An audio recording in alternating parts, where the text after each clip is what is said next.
G'day, good morning, good afternoon, how you going? This is Roger Roadside saying hello. Hello.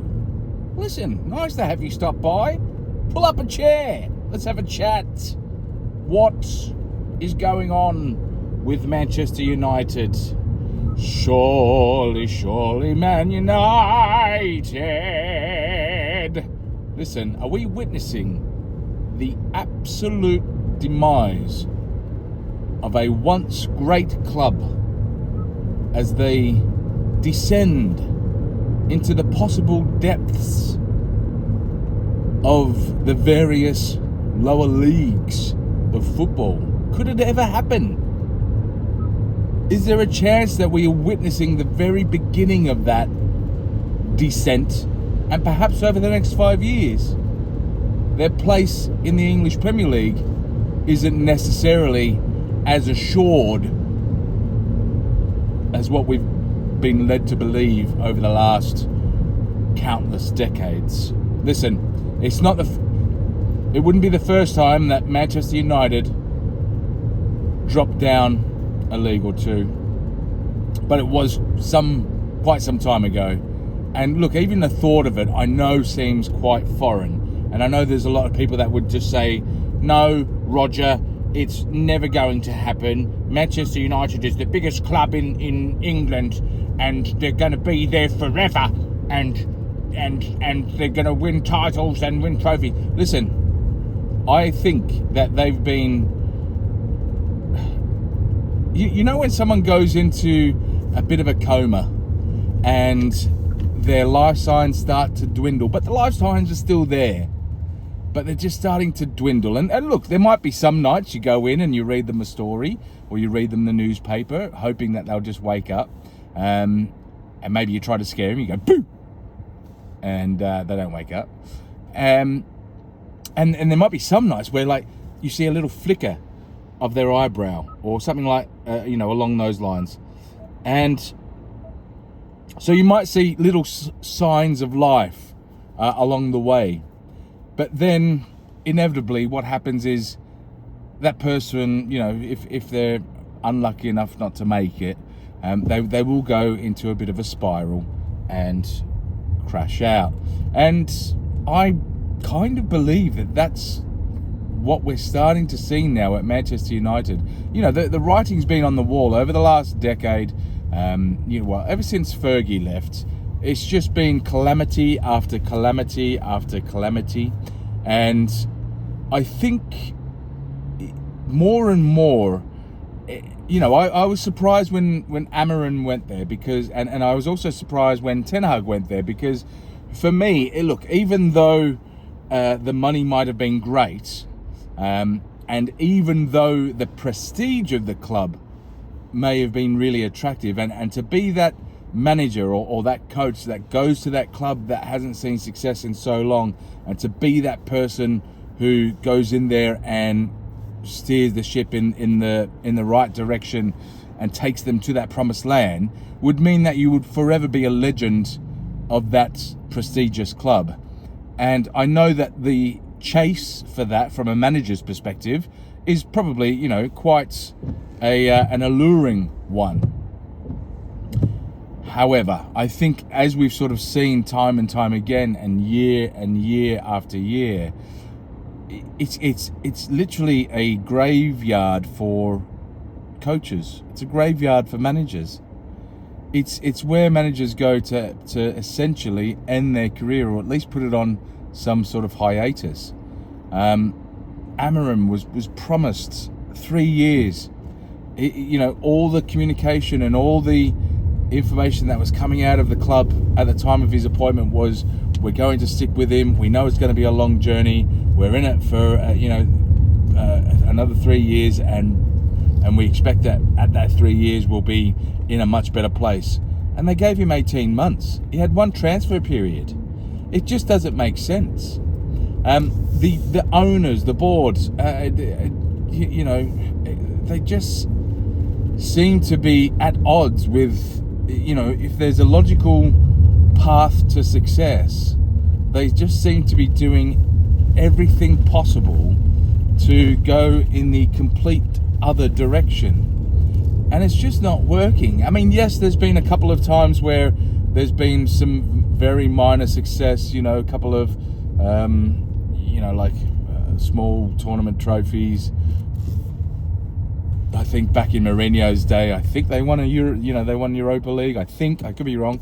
I'm not a Manchester United fan, but I have eagerly been watching their flapping in the wind over the last decade, and taking much joy in the roller coaster, downward roller coaster of the club. But I honestly, although they're a rival, and although it is fun to take the mix sometimes, but I honestly think that in 5 years' time, I don't think Manchester United will be in the EPL. I just don't think they will. I think they've absolutely lost any trust or any manager worth their soul.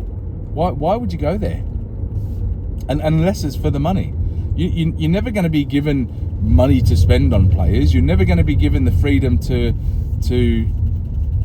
do a complete overhaul of the club, which is just in absolute dire need. I think even over the last few games where Amorim hasn't been in charge, we've seen absolutely no difference in the way that the team's played or the results. And I think it's just testament to the fact that it's nothing to do with the manager. It's nothing to do with Amorim. It's nothing to do with Ole Gunnar Solskjaer. It's nothing to do with what's his bloody name? Ten Hag. Yes, there's probably things that they've done that could have been a little bit better, but at the end of the day, you're never going to have success with the group of players that Manchester United have brought in over the last decade.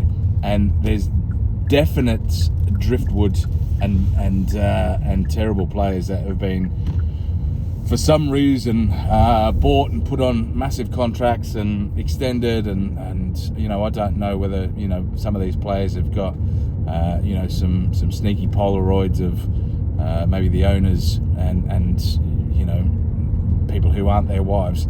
I don't know what the situation is, but there seems to be something sus going on there, because there's some players there that just wouldn't get a game for West Ham. They wouldn't be in the starting lineup for West Ham, but yet they're playing for Manchester United. And it's not just the players. The whole infrastructure is decaying, and sooner or later that decay will turn into death, because there's only so long that you can slowly rot before you completely die. And I feel like that's what Manchester United have been doing over the last decade. They've been slowly rotting, and I believe that they're now at the point where they're in their last few days of their life, really. And I think over the next few years, I think it's an absolute shambles that they've got rid of Amorim now before this transfer period. They haven't even got an interim coach in at the moment. And even if they do get an interim coach in, they'll probably see out the rest of the year. If it's Ole Gunnar Solskjaer, then there's the possibility that he may be rehired as the manager at the end of the season. If it's Carrick, then that it's definitely just that he's going to be an interim manager. But I mean, if it's Carrick or even if it's Ole, I honestly don't think that they're going to be anywhere near the position that they're in at the moment with regards to the ladder. I think they're going to finish outside the European spots. I think they're going to finish outside the European spots by a long way. And I think at the end of the year, there's going to be big gaping. They're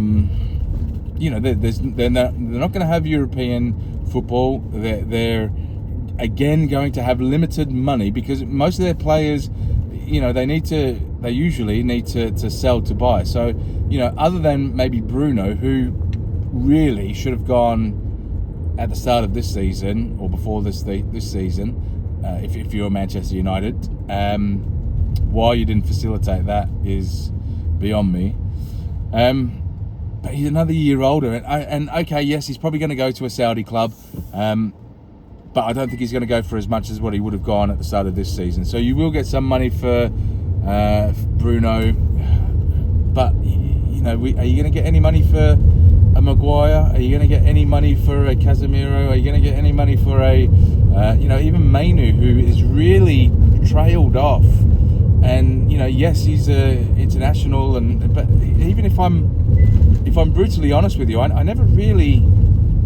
I saw glimpses of a potential good player, but when you put him up against the likes of a Declan Rice, or even Declan Rice when he was a bit younger, and you put him up against the likes of Phil Foden, and I know Foden plays a different position, but you could see the elegance in Foden. You could see the skills and the energy and the motor and the intelligence in Phil Foden. And if I'm brutally honest with Mainu, I just don't really, I never really saw it. And I know that structurally, he's got a good frame and he's got a good motor, and I think that he's got potential to be a good player, but he really needed to be played week in, week out, and he really needed to be, for me, loaned out to a side like maybe a West Ham, who could have still played in the Premier League, but played week in football. And if he was never going to get that opportunity at Manchester United, then you really needed to do that. So I think Mainu is just another example of a career that's been cut off at the knees. Both by managers that's happened to, and also players. They have a terrible portfolio of players that come to the club with all the potential in the world, and they just never make it. Barring the Beckham days and the Scholesies and the Nevilles and all that sort of stuff.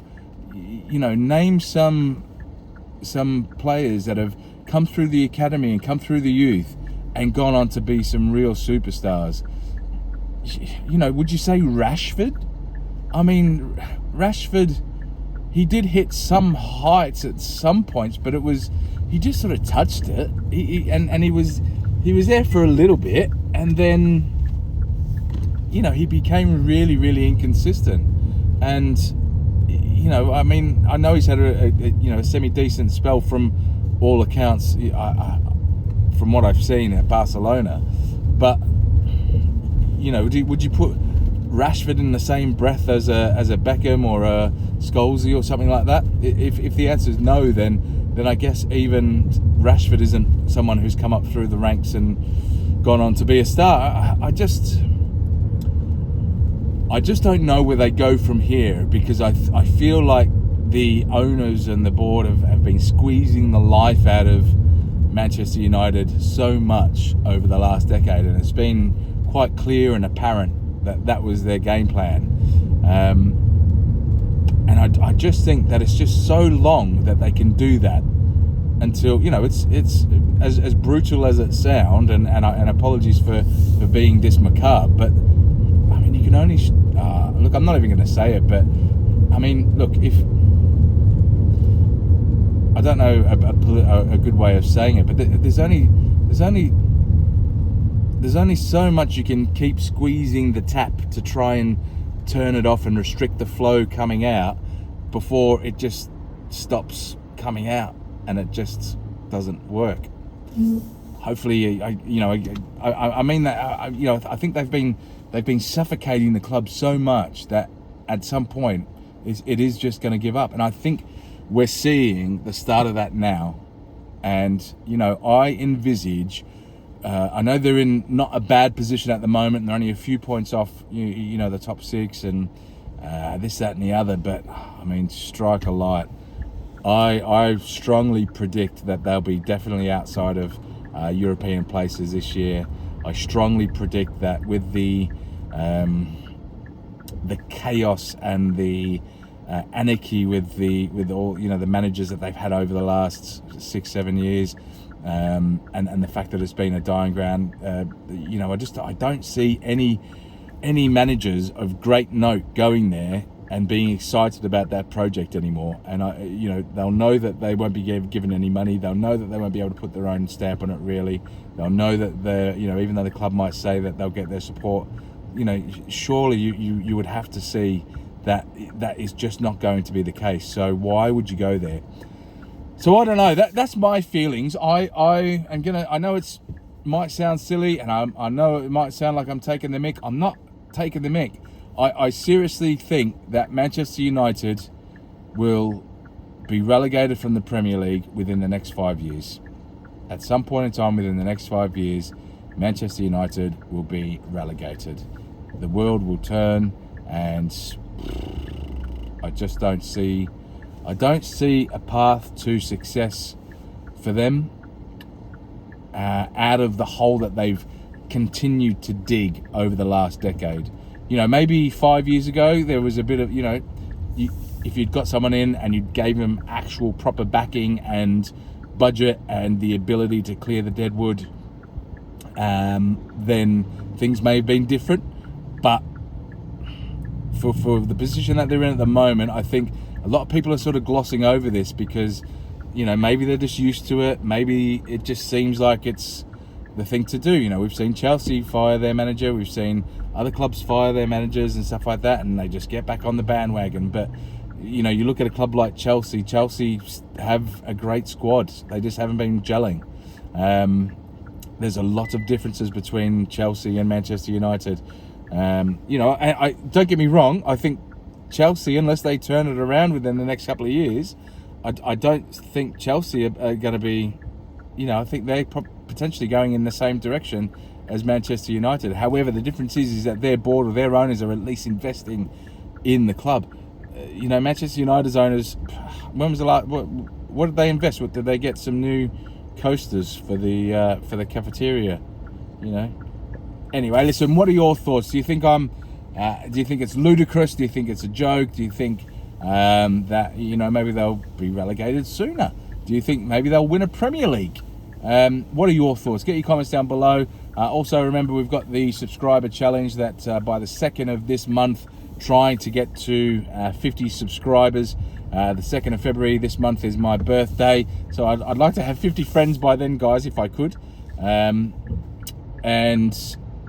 There's just this absolute anarchy at this intersection. No one knows what's going on. But anyway, yeah, subscriber challenge, trying to get to 50 by the 2nd of Feb. We're currently at 45, guys. We're nearly there. Thank you very much.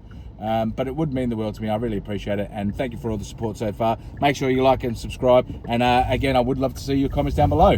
Ciao. This is Roger Roseside saying, say good day to your mum for me.